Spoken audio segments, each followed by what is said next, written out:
Bismillahirrahmanirrahim. Assalamualaikum warahmatullahi wabarakatuh.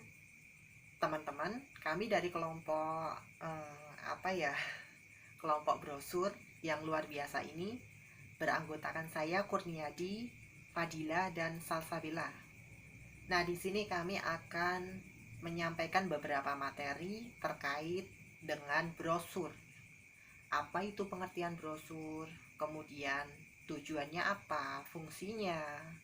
Contohnya, langkah-langkah membuat brosur, kemudian kelebihan dan kekurangannya. Oke, langsung saja untuk pengertian brosur. Brosur adalah bahan informasi tertulis mengenai suatu masalah yang disusun secara cetakan yang hanya terdiri atas beberapa halaman dan juga dilipat tanpa dijilid, atau bisa dikatakan selembaran cetakan yang memuat keterangan singkat tentang suatu perusahaan mungkin atau organisasi. Dan ada yang berpendapat lain tentang brosur, bahwa brosur merupakan sumber belajar berbahan cetak yang di dalamnya terdapat gambar atau tulisan yang memuat penjelasan singkat mengenai suatu informasi tertentu. Itu menurut pendapat Kurniawan 2014, teman-teman. Nah, dari penjelasan di atas dapat ditarik benang merahnya bahwa brosur merupakan sumber belajar berbahan cetakan tentunya, yang di dalamnya terdapat gambar atau tulisan yang memuat penjelasan singkat mengenai suatu informasi tertentu. Nah, brosur ini dapat dijadikan sebagai sumber belajar yang menarik, teman-teman, dalam pembelajaran di kelas tentunya, karena bentuknya yang praktis dan sederhana. Selain itu, dengan adanya ilustrasi gambar dalam sebuah brosur akan menarik siswa untuk menggunakan bahan ajar berupa brosur ini. Baik teman-teman, jadi brosur itu salah satu contoh bahan ajar ya, dan pastinya mempunyai fungsi atau kegunaannya. Fungsinya apa?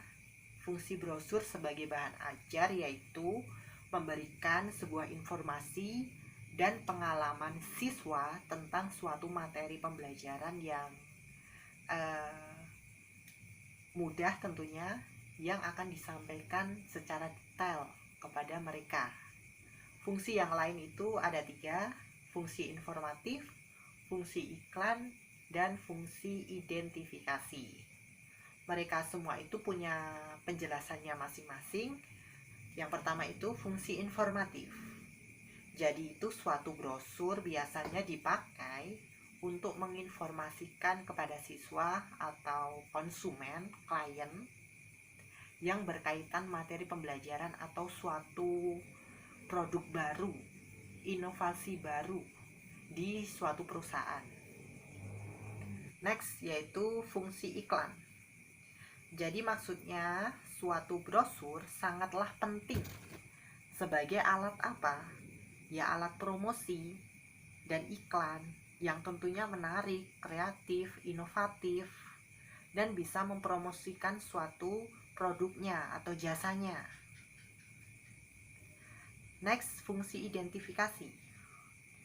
Jadi itu suatu desain dari brosur yang baik memungkinkan untuk mempertahankan ketentuan yang sama melalui semua brosur suatu perusahaan. Jadi maksudnya gini teman-teman, perusahaan mempunyai konsep brosur agar brosurnya itu dapat diidentifikasi oleh konsumennya atau kliennya. Jadi begitu teman-teman, fungsi identifikasi itu agar konsumen itu lebih mengenal perusahaannya. Begitu. Di sini saya Fadila Nur Aulia NIM 193141083 akan melanjutkan materi selanjutnya. Yang pertama, materi tentang tujuan brosur.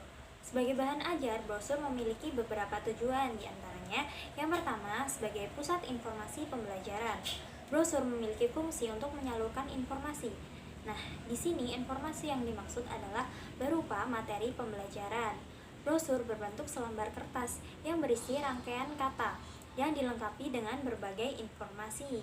Maka brosur memiliki fungsi atau memiliki tujuan sebagai pusat informasi. Yang kedua adalah untuk meningkatkan daya tarik terhadap subjek pembelajaran. Nah, subjek pembelajaran di sini diartikan sebagai pokok pembahasan pembelajaran atau biasa kita sebut dengan materi pembelajaran. Brosur didesain agar menarik perhatian. Nah, di sini brosur didesain agar menarik perhatian peserta didik. Kemudian, informasi yang ditulis dalam brosur ditulis secara singkat sehingga memudahkan pembaca. Kemudian, brosur juga didesain dan dicetak dengan kertas yang baik, maka pembaca akan tidak mudah bosan ketika membacanya. Dan yang ketiga, sebagai suatu identitas terhadap sebuah subjek pembelajaran. Brosur sebagai bahan ajar memiliki beberapa ciri khas yang membedakan dengan bahan ajar lainnya.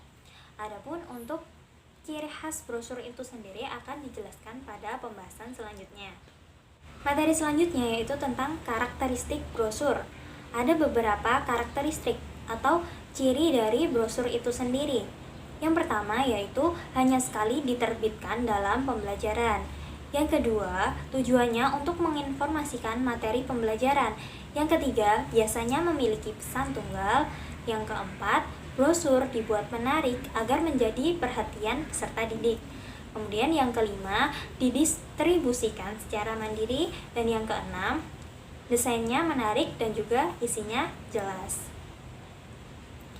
Materi selanjutnya yaitu contoh dari brosur itu sendiri. Adapun untuk contohnya bisa dilihat sebagai berikut.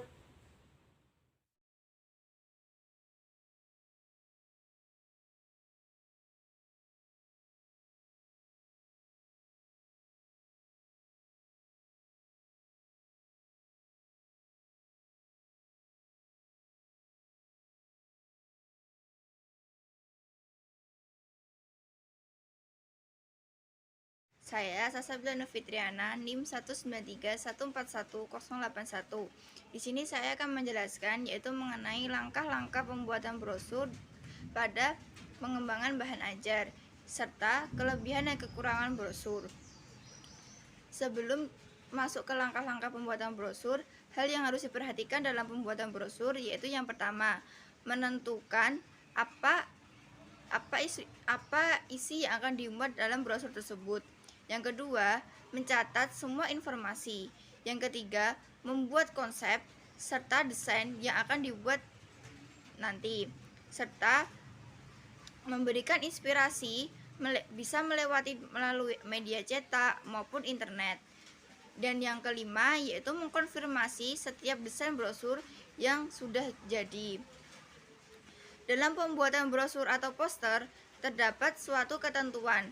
Yang pertama, materi yang akan dibuat oleh sebuah brosur harus sama dengan tema yang telah ditentukan. Yang kedua, isi yang dibuat harus sesuai dengan tema atau judul serta objek yang telah ditentukan. Yang ketiga, menggunakan logo untuk melengkapi unsur dari brosur tersebut. Yang keempat, menggunakan teknik dengan menggunakan yang secara maksimal. Kemudian yang kelima yaitu melakukan ukuran brosur sesuai dengan apa yang diinginkan.